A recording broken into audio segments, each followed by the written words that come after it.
Welcome to inside learning. நம்ம சேனலில் இன்றைக்கி நம்ம வந்து எதை பற்றி பார்க்க போகிறோம்னா டேபில் எப்படி குரூப்பிங் பண்ணலாம் அப்படிங்கிறத பற்றி தாங்க பார்க்க போகிறோம். வாங்க வீடியோக்குள்ள போகலாம். ஓகேங்க, இந்த டேபில் இந்த குரூப்பிங் வந்து ரொம்ப இம்பார்ட்டண்ட்டான ஒரு டாபிக். சரிங்களா, நீங்கள் ஒரு சார்ட் க்ரியேட் பண்ணுறீங்க, அதில் ஒரு 10 ப்ராடக்ட் இருக்குன்னு வச்சுக்கோங்க. அந்த சார்ட்டை 10 ப்ராடக்ட் சார்ட்டை அப்படியே பெருசாக வச்சிங்கன்னா அந்த டேஷ்போர்டில் பார்க்க நல்லா இருக்காது. சரிங்களா, அப்போ நம்ம என்ன பண்ணுவோம்னா அந்த 10 ப்ராடக்ட்டையுமே அதுக்குள்ளே கேட்டகரியாக நம்ம குரூப்பாக பிரிச்சுருவோம். சரிங்களா, அப்படி பிரிச்சுட்டு பார்க்கும்போது அந்த சார்ட் வந்து பார்க்க ரொம்பவே நீட்டாக இருக்கும், டேஷ்போர்ட் பார்க்கவும் பெர்ஃபெக்டாக இருக்கும். சரிங்களா, அந்த மாதிரி விஷயத்துக்கு சார்ட்டில் குரூப் பண்ணுறதுக்கு இந்த மாதிரி விஷயத்துக்கு தான் அந்த குரூப்பிங்கை யூஸ் பண்ணுவோம். சரிங்களா, அதை எப்படி யூஸ் பண்ணலாங்கிறத இப்போ நான் சொல்லித்தர போகிறேன். ஃபஸ்ட் நம்ம டேட்டா சோர்ஸை ஒன்று பார்ப்போம். சரிங்களா, அந்த டேட்டா சோர்ஸ் பார்த்திங்கன்னா ரொம்ப சிம்பிளான டேட்டா செட் தான். ப்ராடக்ட் ஐடி, என்ன ப்ராடக்ட்ஸ், கொஞ்சம் நிறைய ப்ராடக்ட்ஸ் எடுத்திருக்கேன், ஏன்னா நம்ம குரூப் பண்ணுறதுக்கானே கொஞ்சம் நிறைய ப்ராடக்ட்ஸ் எடுத்திருக்கேன், அது எவ்வளோத்துக்கு சேல்ஸ் ஆகிருக்கு, ப்ராஃபிட் எவ்வளவு, எந்த ரீஜனில் சேல்ஸ் ஆகிருக்கு, இவ்வளோ தான் நம்மளுடைய டேட்டா செட். சரிங்களா, ரொம்பவே சிம்பிளான ஒரு டேட்டா செட் தான். சரிங்களா, இப்போ நம்ம டேரெக்டாக ஷீட் ஒன்றுக்கு வந்துக்கோங்க. வந்துட்டு இப்போ ஒரு ஜஸ்ட் ஒரு சின்ன ஒரு சார்ட் நம்ம க்ரியேட் பண்ணுவோம். சரிங்களா, இதை வச்சுன்னா ஜஸ்ட் ப்ராடக்ட் நேம் எடுத்து நம்ம காலத்தில் போடுறோம். அதுக்கப்புறம் வந்து சேல்ஸ் இல்லைன்னா ப்ராஃபிட். சரிங்களா, சேல்ஸ் எடுத்து ரோஸில் போடுறோம். இப்போ நமக்கு பார்த்தீங்கன்னா ஒரு சார்ட் வந்து காலம் சார்ட் வந்து க்ரியேட் ஆகிடுச்சு இல்லையா. இந்த காலம் சார்ட்டில் பார்த்தீங்கன்னா நமக்கு ப்ராடக்ட் வந்து இருக்குது, சேரு, டெஸ்க் அப்படின்னு சொல்லிட்டு இவ்வளோ ப்ராடக்ட்ஸ் நமக்கு வந்துருக்கு. எத்தனை ப்ராடக்ட்ஸ் இருக்குது? 1 2 3 4 5 6 7 8 9, மொத்தம் வந்து 12 ப்ராடக்ட்ஸ் இதில் வந்து நமக்கு லிஸ்டட் ஆகிருக்கு. சரிங்களா, இப்படி பார்க்கும்போது ரொம்பவே கொஞ்சம் என்ன சொல்கிறது, காம்ப்ளிகேட்டடாக இருக்கும். நமக்கு அண்டர்ஸ்டாண்ட் பண்ணுறதுக்கு காம்ப்ளிகேட்டடாக இருக்கும், இவ்வளோ வந்து ப்ராடக்ட்ஸ் இருக்குது அப்படிங்கிறது.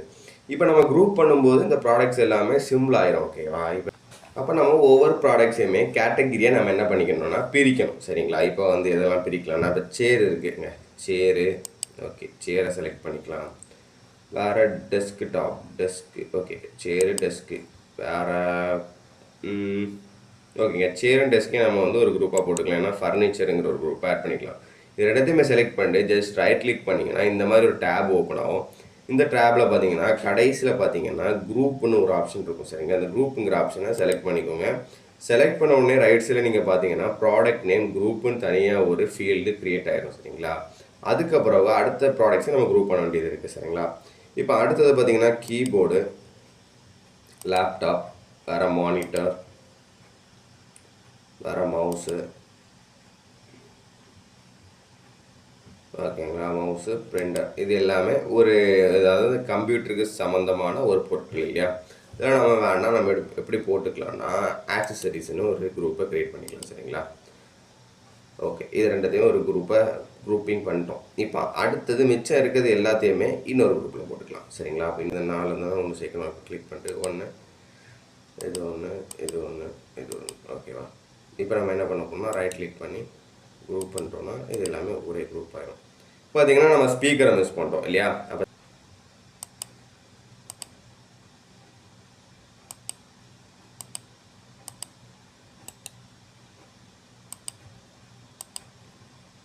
எல்லாமே தனித்தனி குரூப்ஸாக மாறிடுச்சு. இப்போ இந்த சார்ட் பார்க்கும்போது இப்போவுமே ரொம்ப சிம்பிளாக உங்களுக்கு தெரியலை இல்லையா. இப்போ என்ன பண்ண போகிறோம்னா எல்லா ப்ராடக்டையுமே ஒரு குரூப்பாக தனியாக சுருக்க போகணும். சரிங்களா, அப்போ நம்ம அதுக்கு என்ன பண்ணிக்கணும்னா லெஃப்ட் சைடில் ஃபீல்டு ஒன்று க்ரியேட் ஆச்சு பார்த்தீங்களா, ப்ராடக்ட் நேம் குரூப்னு ஒரு ஃபீல்டு க்ரியேட் ஆகிடுச்சா. அதை நீங்கள் ட்ராப் டவுன் பண்ணிட்டு கீழே பார்த்தீங்கன்னா எடிட் குரூப்னு ஒரு ஆப்ஷன் இருக்கும். சரிங்க, அந்த எடிட் குரூப்பை கொடுத்துக்கோங்க. கொடுத்துட்டு பார்த்தீங்கன்னா நம்ம க்ரியேட் பண்ண குரூப்ஸ் இங்கே வந்து உங்களுக்கு ஷோ ஆகும். சேர் அண்ட் டெஸ்க் வந்து ஒரு குரூப்பாக நம்ம க்ரியேட் பண்ணியிருக்கோம். அப்போ நம்ம அதை என்ன பண்ணிக்கலாம்னா ரைட் கிளிக் பண்ணி ரீநேம்னு ஒரு ஆப்ஷன் இருக்கும். ரீநேம் கொடுத்துட்டு இந்த சேர் அண்ட் டெஸ்க்கை நம்ம என்ன தான் போட்டுக்கலாம்னா ஃபர்னிச்சர்ஸ்னு அப்படியே போட்டுக்கலாம். சரிங்களா, ஃபர்னிச்சர்ஸ் அப்படின்னு சொல்லிட்டு ஒரு குரூப்பை நம்ம என்ன பண்ணிக்கலாம்னா ஃபர்னிச்சர்ஸ் அப்படின்னு ஒரு குரூப்பை க்ரியேட் பண்ணிக்கலாம். சரிங்களா, அடுத்தது இப்போ இந்த கீபோர்டு, லேப்டாப், மானிட்டர் இதெல்லாம் நம்ம என்ன பண்ணிக்கலாம்னா ஆக்சசரிஸ்னு ரீநேம் பண்ணிக்கலாம். ஓகேங்களா,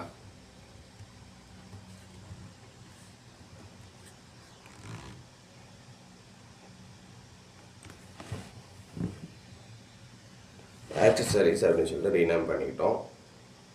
அடுத்தது மொபைல், ப்ரொஜெக்டர், ஸ்கேனர் இது எல்லாமே நம்ம என்ன தான் பண்ணிக்கலாம்னா எலக்ட்ரானிக்ஸ் சொல்லிட்டு போட்டுக்கலாம். சரிங்களா, ஓகேங்களா. அப்போ 3 விஷயத்தையும் நம்ம என்ன பண்ணுறோம்னா குரூப் பண்ணிட்டோம். இப்போ அப்ளை கொடுத்துட்டு ஓகே கொடுத்துக்கோங்க. ஓகே கொடுத்தோன்னு இந்த சார்ட்டில் எதுவுமே சேஞ்ச் ஆகலை இல்லையா. அப்போ என்ன பண்ணணும், சார்ட்டில் சேஞ்ச் ஆகணும்னா நம்ம ஆல்ரெடி போட்டோம்ல ஒரு ஃபீல்டு, ப்ராடக்ட் நேம்ங்கிற ஃபீல்டு எடுத்து வெளியே போடுங்க. வெளியே போட்டுட்டு இப்போ நமக்கு புதுசாக ப்ராடக்ட் நேம் குரூப்னு உள்ள போய் எடிட் பண்ணோம் இல்லையா. இதை எடுத்து மறுபடியும் என்ன பண்ணுங்கன்னா அந்த காலத்தில் போடுங்க. இப்போ நீங்கள் பார்த்தீங்கன்னா அந்த சார்ட் வந்து குரூப் வைஸ் உங்களுக்கு என்ன ஆயிரும்னா குரூப் ஆயிடும். சரிங்களா?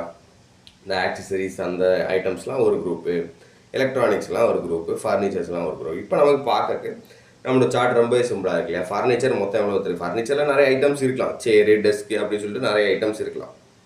மொத்தமாக சேர்த்து ஃபர்னிச்சர் எவ்வளோ விற்றுருக்கு, ஓகேங்களா? அப்படிங்கிறத இதில் பார்த்துக்கலாம்.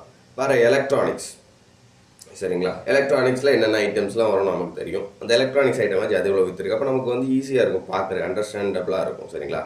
ஆக்சசரிஸ் எவ்வளோ விற்றுருக்கு, அந்த ஆக்சசரிஸ்லாம் நம்ம என்ன ப்ராடக்ட்ஸ் வச்சுருக்கோம், அதெல்லாம் உங்களுக்கு மைண்டில் வரும்போது நமக்கு பார்க்கறதுக்கு ஈஸியாக இருக்கும். இன்னொரு விஷயம் என்னென்னா, நம்ம இவ்வளோ சேஞ்சஸ் பண்ணியிருக்கோம் இல்லையா?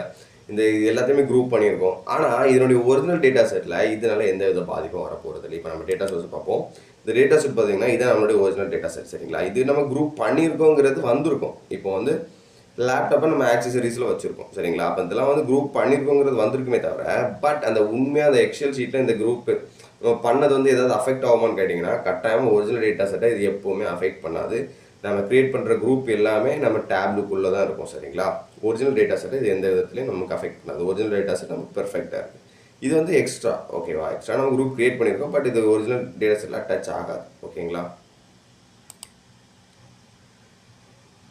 ஓகே, நான் சொல்லியிருந்ததில் ஏதாவது டவுட் இருக்குன்னா கட்டாயமாக கமெண்ட் செக்ஷனில் கேளுங்க. இந்த வீடியோ பிடிச்சிருந்ததுன்னா லைக் பண்ணுங்கள், சப்ஸ்கிரைப் பண்ணுங்கள், உங்கள் ஃப்ரெண்ட்ஸுக்கு ஷேர் பண்ணி விடுங்க. அடுத்த வீடியோ வரும் வரை காத்திருங்கள். நன்றி.